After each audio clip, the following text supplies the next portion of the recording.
The stars above Earth looked the same as they always had, bright, distant, and quiet. Children played in parks. Cars moved through streets. People argued about politics and sports and what to eat for dinner.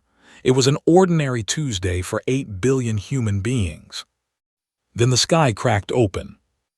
It started as a shimmer, like heat rising from summer roads, but it stretched across the entire horizon. People stopped and looked up. Phone cameras pointed at the sky. Scientists at observatories around the world scrambled to understand what they were seeing. And then, through that shimmer, the ships came. They were enormous. Each one was the size of a mountain, dark and angular, covered in sharp edges that caught the sunlight in ways that made them look like floating blades. They came in waves, hundreds, then thousands. 12,000 warships dropped out of faster-than-light travel and spread across Earth's orbit like a net closing around a fish. The Velthari Dominion had arrived. In the halls of power across every nation, panic took hold. Military commanders shouted orders. Satellites turned their cameras upward and sent back images that made grown men go pale. The alien fleet was so large that it cast shadows on the clouds below. The first message came 30 minutes after their arrival. It played on every screen, every radio, every phone on the planet at once. A tall figure appeared, gray skin pulled tight over a narrow skull, 4 eyes that glowed faintly orange, and a mouth that moved in strange patterns while a cold, machine-translated voice spoke in every human language at the same time. "I am Archon Yulcithra, Supreme Commander of the Velthari Dominion Expansion Fleet. Your world has been classified as a Class 2 feral planet. You are primitive. You are divided. You are now property of the Dominion. Submit, serve, or be erased. You have 12 of your hours to respond." The message ended. The world erupted into chaos. Emergency meetings were called in every capital. The United Nations Security Council gathered within the hour. Military forces around the globe went to their highest alert. Fighter jets scrambled from bases in every country. Warships put to sea. Nuclear launch codes were moved to ready positions. But no one truly believed any of it would work. The 12 hours passed. Humanity did not surrender, so the Velthari began their demonstration. The first kinetic strike hit a military base in the Pacific Ocean. A rod of dense metal, dropped from orbit at incredible speed, struck with the force of a small nuclear bomb, but with no radiation. The base simply ceased to exist. A crater of steam and shattered rock was all that remained. Then more strikes came. Military installations across every continent were hit in rapid succession. Air bases in the United States, naval yards in China, missile silos in Russia, command centers in Europe. The Velthari were precise and efficient. They did not target cities, not yet. They targeted anything that could fight back. Humanity fought anyway. Jets flew against the alien ships and fired every missile they carried. The missiles hit shimmering energy shields and exploded harmlessly against them, like fireworks against a castle wall. Anti-aircraft batteries fired upward in desperate streams of light. Naval destroyers launched cruise missiles that climbed into the upper atmosphere and detonated against the same unbreakable barriers. Nothing worked. Not a single alien ship was scratched. In 72 hours, Earth's visible military power was broken. Satellite networks were jammed. Communication systems were disrupted. The world's armies, the most powerful forces humanity had ever built, were reduced to scattered groups hiding in bunkers and basements. The white flags went up. Washington surrendered first, then Beijing, then Moscow, then London, then every other capital that still had a functioning government. The surrender was broadcast worldwide. Leaders stood before cameras with hollow eyes and read statements that had been written for them by Velthari diplomats. The words tasted like poison in their mouths, but what choice did they have? Archon Yulcithra watched the surrender broadcasts from his flagship with something that might have been satisfaction, though it was hard to read emotion on a Velthari face. He had conquered over 30 worlds in his career. Earth was not even the fastest to fall. He dictated his report to the Dominion Senate. Another feral species broken, another world added to the inventory, minimal fleet losses. The occupation began immediately. Velthari ground troops descended in massive landing craft that settled over major cities like iron clouds. Governance nodes, huge black pillars that served as administrative centers, were planted in the hearts of New York, Shanghai, London, Delhi, and dozens of other cities. Alien soldiers walked human streets with weapons that could level buildings. They were tall, armored in dark plate that seemed to drink the light, and they moved with the casual confidence of predators who had never once been prey. Humans watched from behind windows. Some cried, some raged quietly, most simply felt numb. But deep within the halls of Velthari intelligence, a few officers noticed something that did not sit well. Analyst Kethforan pulled up Earth's industrial records, data they had been collecting from intercepted human communications for years before the invasion. The numbers did not add up.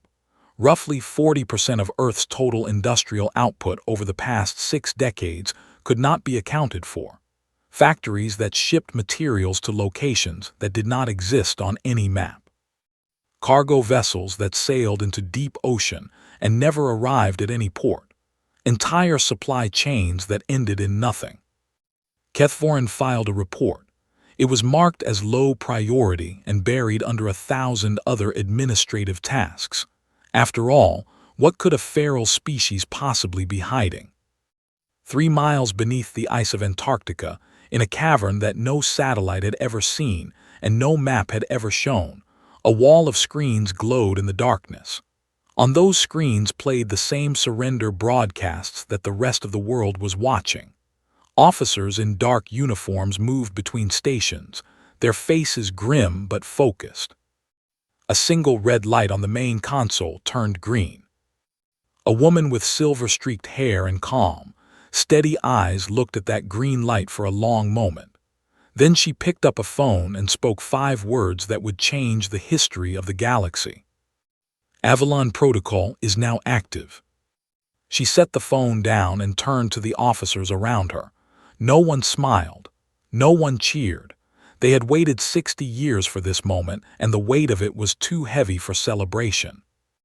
The Velthari thought the war was over. It had not even begun. Admiral Renata Vasquez stood in the heart of Avalon and watched the world suffer. The command center was enormous, a cavern carved from the ancient rock beneath Antarctica's ice, large enough to hold a cathedral. Hundreds of officers worked at rows of glowing stations. Screens covered every wall, showing live feeds from cities across the globe. Velthari soldiers marching through Times Square. Alien governance nodes humming in the center of London. Families being herded into processing lines in Mumbai. Vasquez watched it all with a face made of stone. Her hands were clasped behind her back so tightly that her knuckles had gone white. Every death during the invasion, every broken building and shattered life, sat on her shoulders like a mountain. The Prometheus doctrine demanded that she let it happen. She had followed the plan. She hated it. "Admiral," said Colonel James Ockhaffer, her chief of staff, stepping up beside her. "All sections report ready. The fleet is in position behind Jupiter. 812 ships, fully armed, fully crewed." "And the enemy?" she asked. Archon Yulcithra has redeployed 4,000 of his warships to other Dominion fronts. He left roughly 8,000 in orbit around Earth. Our analysts believe he considers the occupation complete. Vasquez nodded slowly. "He thinks we are broken." "Yes, ma'am." "Good." She turned away from the screens and walked toward the central briefing table, where a holographic map of the solar system floated in blue light. Around the table stood the 12 members of the Prometheus Council, the secret leaders of humanity's true defense program.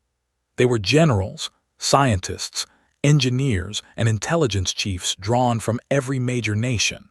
Most of the world's governments did not know they existed. Most of the world's presidents and prime ministers had surrendered in good faith, believing Earth had no other choice. They were wrong. For the benefit of our newer officers, Vasquez said, looking around the room, I want to review how we got here. Some of you have lived this. Some of you inherited it. But everyone in this room needs to understand what we are about to unleash and why. She touched the holographic display, and the image changed to show the moon. A red marker appeared on its far side. 1962. A survey satellite detected an unusual magnetic signature on the dark side of the moon. A manned mission was sent in secret, hidden within the Apollo program's early testing. What they found was a ship, alien, ancient, at least 2 million years old, from a species that no longer existed anywhere in the galaxy. The hologram showed a rough model of the derelict, a long, sleek vessel half buried in lunar dust, its hull cracked and dark. Over the next 2 decades, a secret coalition of scientists from 12 nations took that ship apart piece by piece. They called it Project Prometheus. They reverse-engineered materials stronger than anything Earth could produce. They decoded the principles behind energy shielding. They unlocked gravity manipulation. And eventually, they cracked the mathematics behind faster-than-light travel. She paused. The room was silent. But the most important thing they found was not technology. It was data. The hologram shifted to show a star map, vast, detailed, and covered in territorial boundaries marked in red. The derelict's memory banks contained star charts of the galaxy, trade routes, political borders, and the name that appeared more than any other was the Velthari Dominion. She let that sink in. The data was old, but it painted a clear picture. The galaxy was full of intelligent life, and almost all of it was either conquered or hiding. The Velthari had been expanding for thousands of years, absorbing species after species. Over 400 civilizations swallowed whole, and their expansion was heading in our direction. A young officer near the back of the room raised her hand. Why didn't we reveal ourselves, build alliances, warn the public? Vasquez had heard this question 1,000 times. Because the data showed us what happens to species that reveal themselves too early. They get noticed. They get invaded before they are ready. Every single species in the derelict's records that tried to make contact with the wider galaxy was either conquered or destroyed within a generation. We could not take that risk. She expanded the hologram to show the solar system, now dotted with hundreds of hidden installations. So instead we prepared. For 60 years we built in secret. The visible military of Earth, the armies, the navies, the air forces, they were real. They served a real purpose. But they were also a mask, a costume. We wanted any outside observer to see a primitive, divided species that posed no threat. She pointed to the space behind Jupiter, where a cluster of blue markers floated. Meanwhile, we built the true fleet, hidden shipyards in the shadow of Jupiter and Saturn, shielded by reverse-engineered stealth technology that bends light and absorbs sensor waves. 812 capital warships. Each one carries weapon systems that do not exist in the Velthari arsenal, resonance lances that can shatter their shields from inside, gravity drives that allow our ships to change direction faster than anything the Dominion has ever faced. Colonel Akafer added, we also established outposts, 14 hidden stations spread across Dominion space, built over the last 15 years using stealth transports. They have been watching Velthari fleet movements, communication patterns, and military doctrine. We know how they fight better than most of their own officers do. Vasquez brought up personnel files. Thousands of faces scrolled across the display.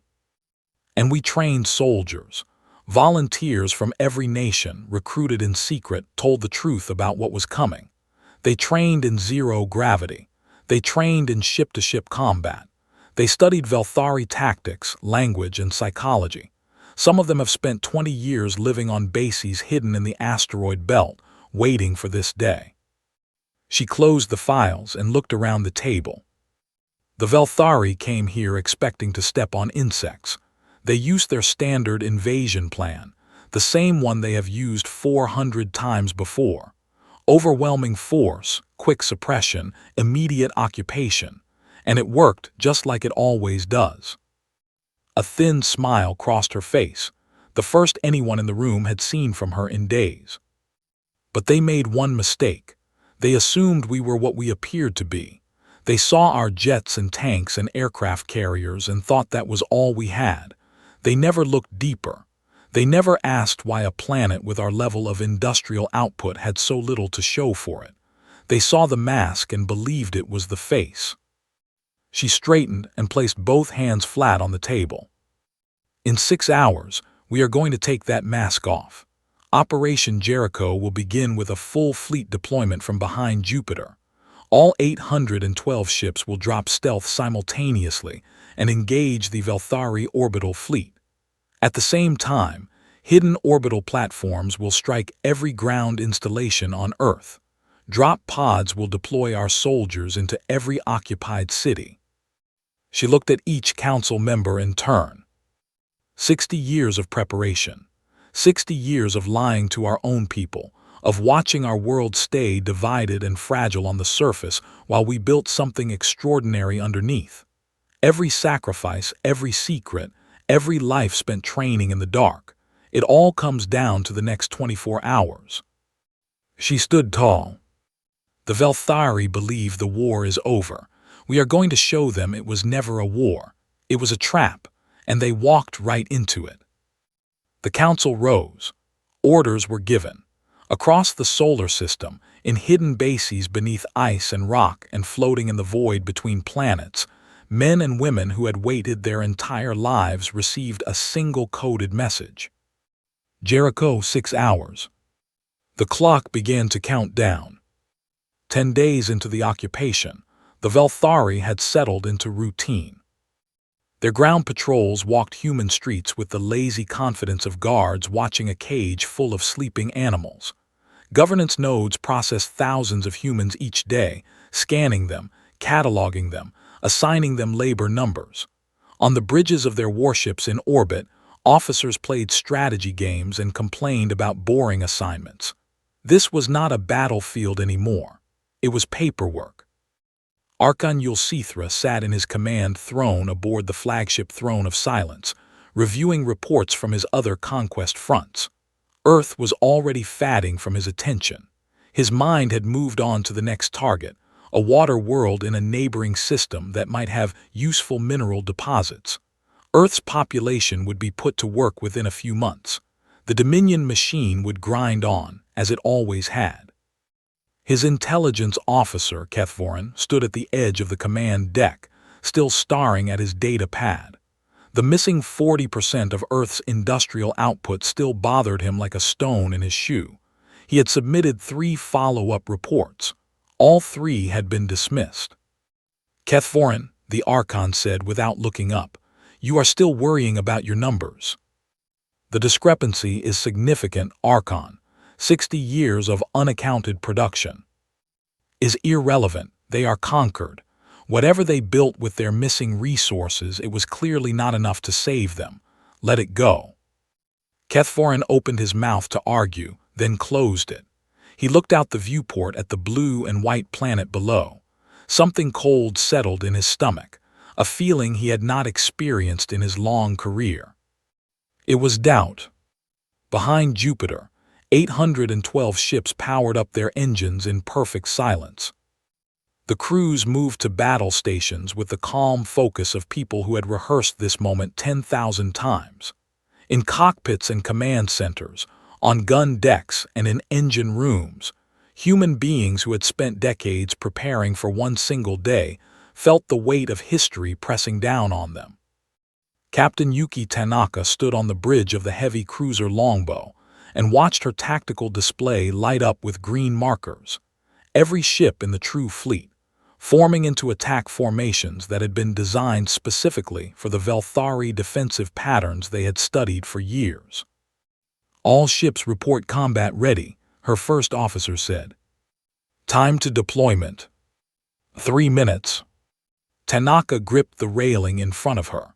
Her grandfather had been one of the first Prometheus recruits. Her mother had helped design the resonance lance. 3 generations of her family had worked toward this moment, and she was the one who got to pull the trigger. She whispered something under her breath, a prayer or maybe a promise, and then the countdown reached 0. The true fleet dropped stealth.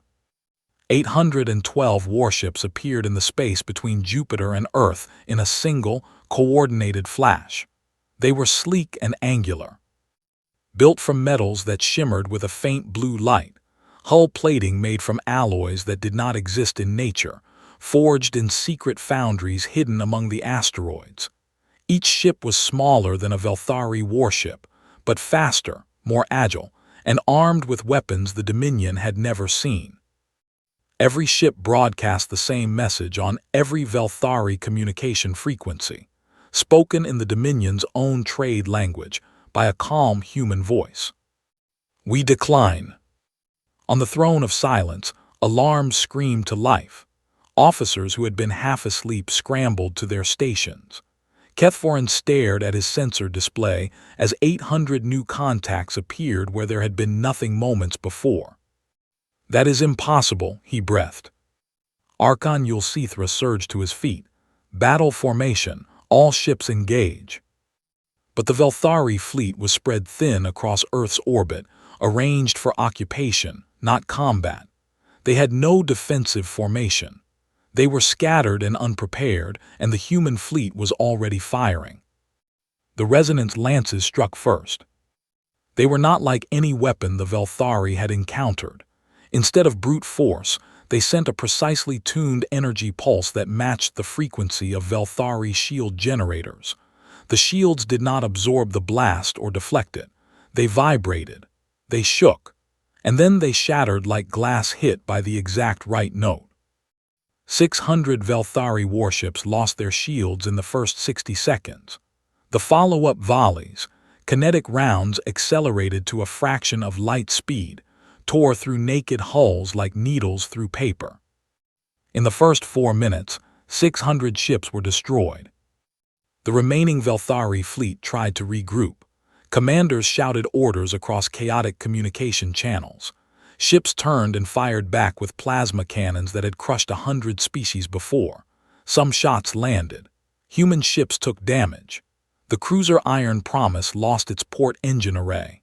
The destroyer Sahara Wind was hit amidships and broke apart, killing all 300 crew members aboard. But the humans did not stop. They did not slow down.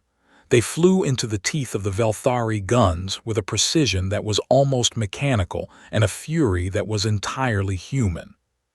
The battle above Earth lasted 2 hours and 11 minutes. Captain Tanaka's longbow led the charge through the center of the Velthari formation, firing resonance lances in rapid bursts that opened holes in the enemy line. Behind her, wings of fast attack corvettes poured through those gaps and hit the larger Velthari ships from angles they could not defend. It was not just superior technology that won the battle. It was knowledge. Every Velthari formation, every standard response pattern, every emergency protocol. Human intelligence officers had studied them all from those 14 hidden outposts scattered across Dominion space. The humans knew what the Velthari would do before the Velthari themselves did. While the orbital battle raged, the second phase began. Across Earth's surface, objects that had looked like ordinary asteroids in orbit suddenly came alive. They were weapons platforms, towed into position over years, disguised with layers of rock and ice. They fired simultaneously, sending precision strikes down onto every Velthari ground installation on the planet. Governance nodes that had stood like monuments to conquest exploded into fragments. Landing craft were hit on the ground before they could take off. Communication arrays were cut in a single coordinated blow. Then the sky above every occupied city filled with fire. Drop pods, small, armored capsules carrying 2 soldiers each, rained down by the thousands. They punched through the atmosphere like meteors and slammed into streets, parks, and rooftops. The doors blew open, and out stepped human soldiers in powered armor that made them look like something out of a nightmare. The Velthari ground troops had been equipped to control a beaten, primitive population. They carried suppression weapons, pain sticks, crowd control fields, restraint guns. They were not prepared for enemies wearing exoskeletal suits that could flip a vehicle, carrying rifles that fired rounds capable of piercing Velthari combat armor like wet cloth. The ground battle was brutal but short.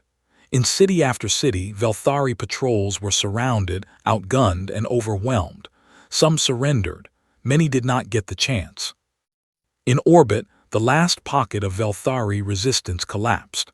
The flagship Throne of Silence drifted with its engines dead and its shields gone. Boarding pods latched onto its hull. Human Marines cut through the outer doors and fought their way to the command deck in 12 minutes of vicious close-quarters combat. Archon Yulcithra stood alone on his bridge, surrounded by the bodies of his guards. His personal shield flickered and died. He drew a ceremonial blade, the weapon of a Velthari commander who would rather die than be captured. A human Marine stepped forward, raised her rifle, and shot the blade out of his hand. "You do not get to die with honor," she said, "not after what you did to our people." He was taken alive. Admiral Vasquez appeared on every screen aboard every captured Velthari vessel. She looked directly into the camera, and her voice was carried across every frequency. "This is Admiral Renata Vasquez of the United Human Fleet. Your invasion force has been destroyed. Your Archon is our prisoner. Your soldiers on our world have been defeated." She paused. "You came to Earth and saw a divided, primitive species. You saw what we wanted you to see. You followed the same invasion plan you have used 400 times before, because you believed we were like every other species you have crushed." Her eyes were cold and steady. "We are not." Across the planet, people who had spent 10 days under alien occupation stepped outside and looked up. The sky, which had been filled with alien warships, was now filled with human ones. Ships that bore no flag of any single nation, but carried the emblem of a united species, a species that had hidden its true strength in the dark for 60 years, waiting for exactly this moment. For the first time in 10 days, people cried, but this time the tears were not from fear. The news of Jericho spread across the galaxy like a fire through dry grass. The Velthari Dominion controlled the largest communication network in known space, thousands of relay stations stretching across 3 spiral arms, carrying orders, reports, and propaganda to over 400 conquered worlds. That network had always carried one message: the Dominion is unbeatable. Resistance is death. Obey. Now it carried something else entirely. Footage of the battle leaked within hours. Velthari officers who survived the defeat and were released by the humans told anyone who would listen. A feral species, a world that was not even supposed to have space travel, had annihilated an entire Dominion invasion fleet in a single afternoon. The Archon himself had been captured alive. His flagship had been boarded and taken by creatures the Dominion had classified as little better than clever animals. On 400 conquered worlds, beings of every shape and size watched the footage in secret. They watched Velthari warships break apart. They watched the shields that had seemed so unbreakable shatter like thin ice. They watched the tiny human ships weave through the Dominion formation and tear it to pieces. And for the first time in living memory, they felt something dangerous. They felt hope. On the Dominion capital world of Velthar Prime, the Senate convened in emergency session. The Senate chamber was a massive dome of dark metal, filled with hundreds of Velthari politicians who had grown fat and comfortable on centuries of easy conquest. Now they screamed at each other like frightened children. "We must send everything," shouted Senator Drolkin, slamming his fist on his podium. 50,000 ships, 100,000. We will burn that miserable planet to ash and scatter the ashes across the void. "And leave our borders undefended," replied Senator Yethmora, her voice sharp with contempt. "We have 400 subject worlds, many of which are already showing signs of unrest. If we pull our garrison fleets for a revenge strike, we invite rebellion. There will be no rebellion. The subject species are broken. They have been broken for generations. They were broken, Yethmora said quietly. Before today, before they saw that we could lose. The chamber fell silent. That was the truth no one wanted to speak aloud. The Dominion's power had never rested entirely on military strength. It rested on the belief that resistance was impossible. Every conquered species had accepted their chains because they believed those chains could never be broken. The humans had just proved otherwise. Far from Velthar Prime, in the still-smoking ruins of Earth's occupation, Admiral Vasquez understood this perfectly. She sat in a temporary command center that had been set up in what used to be the United Nations building in Geneva. The building was damaged but standing. Around her, the Prometheus Council was meeting face to face for the first time in years, no longer hidden, no longer pretending to be anything other than what they were. The secret was out. The world's governments, stunned and disoriented, were still trying to process the fact that a hidden military force had existed beneath their feet for 60 years. There would be time for politics later. Right now, Vasquez had a more urgent concern. We won a battle, she told the council. We did not win a war. The Dominion has hundreds of thousands of warships spread across the galaxy.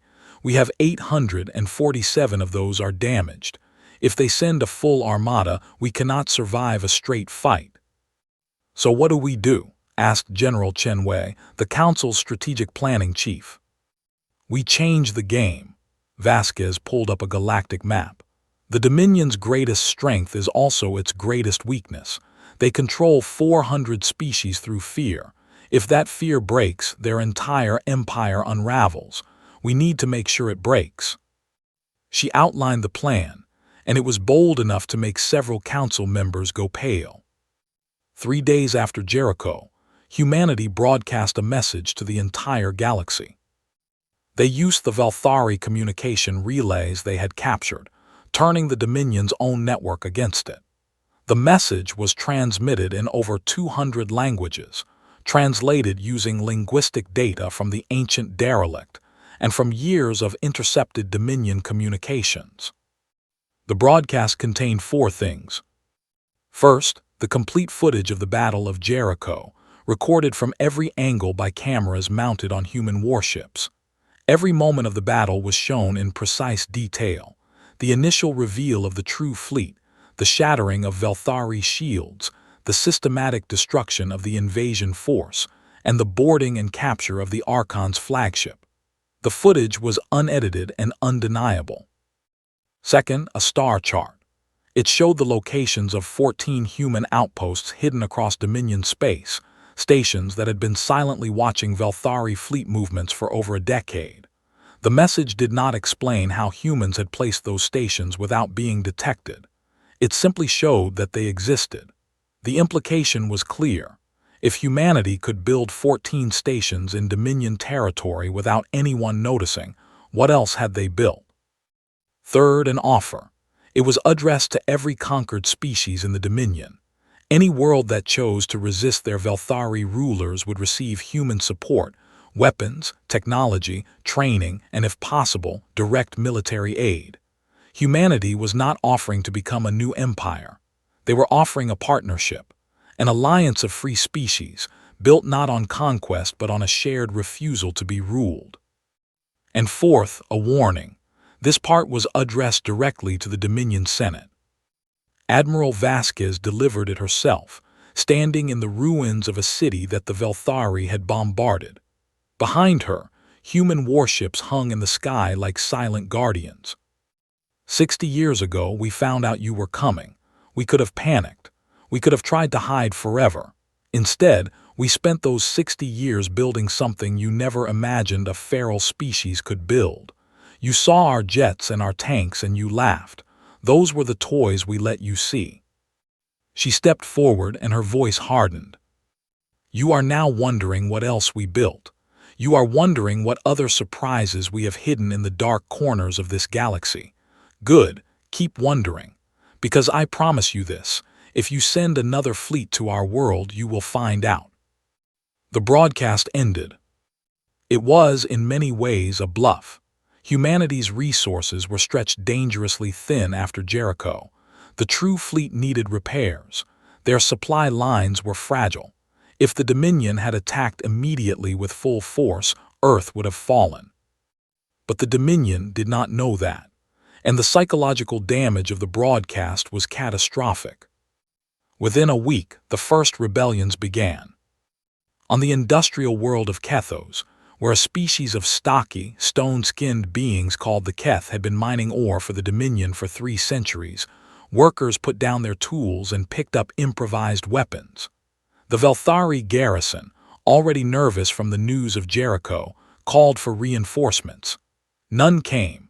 The nearest fleet had been pulled back to defend the core worlds. On the oceanic world of Rin, a species of aquatic beings who had been forced to harvest rare minerals from their own ocean floors simply stopped working. When Velthari ships threatened bombardment, the Rin sank beneath the waves and disappeared into depths the Dominion ships could not reach. On the forest world of Drayan, a tall and quiet species that the Dominion had used as scouts and trackers turned those very skills against their masters.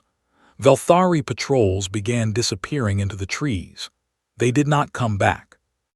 Each rebellion was small. Each one on its own could have been crushed, but there were dozens of them springing up faster than the Dominion could respond. And each rebel world had received the same message from Earth: "You are not alone. Hold on. We are coming." Vasquez watched the reports of spreading rebellion on her screens.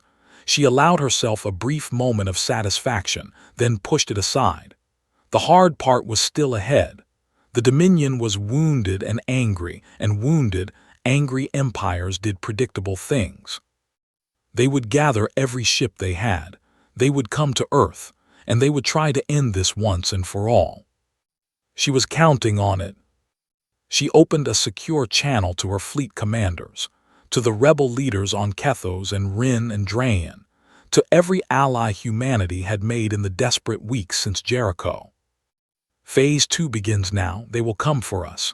When they do, I want us to be ready, all of us, together.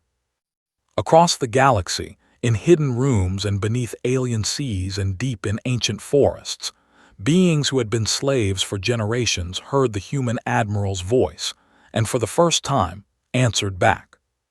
6 months had passed since the Battle of Jericho, and the galaxy had changed beyond recognition. The Velthari Dominion, which had stood unchallenged for 3,000 years, was cracking from the inside. Rebellions burned across dozens of worlds. 3 species, the Keth, the Rin, and the Drayan, had formally declared independence, backed by human weapons, human advisors, and the quiet presence of human warships standing guard over their newly freed skies. A dozen more species were fighting in the shadows, sabotaging Dominion supply lines and communication relays. The Dominion Senate had spent months arguing, blaming, and threatening. Senators who had never known fear now saw it in each other's eyes. Their empire was bleeding, and the wound would not close. So they made the decision that empires always make when they feel the ground shifting beneath them.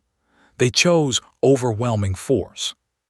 Grand Admiral Velthaxis, the oldest and most decorated commander in Dominion history, was given authority over the largest fleet ever assembled in the known galaxy. 50,000 warships, pulled from every garrison, every border, every conquered world. It was a dangerous gamble, stripping their defenses bare to concentrate everything on a single, devastating strike. But the Senate believed they had no choice. If Earth fell, they reasoned, the rebellions would lose their symbol and their supplier. The alliance would crumble, order would be restored. Velthaxis was not as foolish as Yulcithra had been. He studied the footage of Jericho carefully. He adapted his formations to counter the resonance lances. He drilled his captains on human tactics. He was thorough, experienced, and ruthless. But he was also arrogant in the way that only a being from an undefeated empire could be. He believed that numbers would decide this war, because numbers had always decided wars before. Humanity's long-range sensor stations detected the armada the moment it began moving. Vasquez received the report in her command center and felt a chill move through her. 50,000 ships. Even with every warship Earth had, even with the allies they had gained, those numbers were terrifying. She pulled up a chair and sat alone for a long time, staring at the map. Then she began making calls. Over the following weeks, a plan took shape. It was not a plan born from human minds alone. Keth engineers contributed shield modifications that could absorb plasma fire more efficiently. Rin navigators, who understood fluid dynamics better than any species alive, redesigned fleet formations to flow around enemy fire like water around stones. Drayan scouts, who had spent centuries learning to move unseen through Dominion territory, volunteered to serve as advance reconnaissance, slipping through Velthaxis's formation and reporting his every move. Ships were built, repaired, and modified at a furious pace. Human shipyards worked around the clock. Allied worlds contributed whatever they could. Some sent warships, some sent raw materials, some sent soldiers who had never flown in space before but were willing to learn. When it was done, the combined fleet numbered just over 3,000 ships. Against 50,000, it seemed almost laughable, but Vasquez was not planning a fair fight. She had never planned a fair fight in her life. The Dominion Armada entered the Sol system on a cold Tuesday morning, the same day of the week that the original invasion had begun, though no one on Earth had chosen that coincidence. Velthaxis saw what he expected to see. 100 human warships held position near Earth, arranged in a defensive formation. Just 100. His intelligence had told him the humans had spread their forces thin, supporting rebellions across the galaxy. It seemed the feral species had overextended, just as he had predicted. He allowed himself a moment of satisfaction and ordered his fleet to advance. The 100 human ships did not retreat. They held their ground, firing long-range shots that picked at the edges of the advancing armada. It was a brave but hopeless gesture, or so it appeared. The Dominion fleet pressed forward, closing the distance, preparing to overwhelm the defenders with sheer volume of fire. Velthaxis wanted this to be quick and total. No survivors. No footage for the rebels to rally around. Just destruction, absolute and final. His fleet was halfway to Earth when the transmission came. It did not come from ahead, it came from behind. Grand Admiral, his communications officer said, his voice cracking. We are detecting FTL signatures, multiple signatures behind us, on our flanks. They are, he stopped. His hands were shaking. They are everywhere. The stars rippled, and the true fleet arrived. They came from 12 different directions at once, dropping out of faster-than-light travel in a ring that surrounded the Dominion Armada like a closing fist. 3,000 warships, and they were not all human. Keth battlecruisers, heavy and solid as the stone their builders were made from, anchored the flanks. Their hulls had been reinforced with human alloys, and their guns now fired rounds designed to punch through Velthari armor at its weakest points. Rin attacked ships, slim and fast and impossible to track, darted between the larger vessels like silver fish, their movements coordinated by navigators who thought in 3 dimensions as naturally as humans breathed. Drayan stealth frigates shimmered into visibility at the rear of the Dominion formation, already firing into the engines of the rearmost ships, cutting off retreat. And at the center of it all flew the human fleet, the original ships of Jericho, repaired and reinforced, joined by new vessels built in the frantic months since. At the head of the formation, Admiral Vasquez's flagship First Light broadcast a single message to the Dominion Armada. This is Admiral Vasquez of the Galactic Free Compact. You are surrounded. Your retreat has been cut off. You face not one species but 32. Every world you conquered, every species you called broken, they are here. They remember what you did to them, and they have decided together that your empire ends today." She paused, and when she spoke again, her voice was quieter but no less firm. "Surrender and your crews will live. Fight and you will not." Velthaxis did not surrender. He was Velthari. He did not know how. The battle that followed was the largest in galactic history. 50,000 Dominion warships fought against 3,000 Allied vessels, and for the first hour, the numbers seemed to matter. Velthari guns found their targets. Allied ships burned and broke. The Keth cruiser Mountain's heart took a direct hit to its reactor and detonated, taking 2 nearby ships with it. A wing of Rin attack ships was caught in a crossfire and wiped out in seconds. Human destroyers were hit, boarded, and lost. But the Allied fleet did not break. They did not scatter. They held their formations and fought with a coordination that Velthaxis had never seen from any enemy. Keth ships drew fire while human cruisers struck from the flanks. Rin navigators fed real-time sensor data to every ship in the fleet, creating a shared awareness that let them react as one organism. Drayan frigates appeared and disappeared like ghosts, striking at command ships and supply vessels. And the Dominion fleet, designed to crush a single opponent, found itself fighting dozens of different species, each with different strengths, different tactics, and the same burning refusal to kneel. The turning point came in the 3rd hour, when a combined human and Keth strike force punched through the center of the Dominion formation and reached Velthaxis's flagship. Captain Tanaka, who had led the charge at Jericho, led it again now, her longbow battered and scarred but still flying. Her resonance lances cracked the flagship's shields, and Keth boarding teams, massive stone-skinned warriors who could tear through bulkheads with their bare hands, stormed the vessel.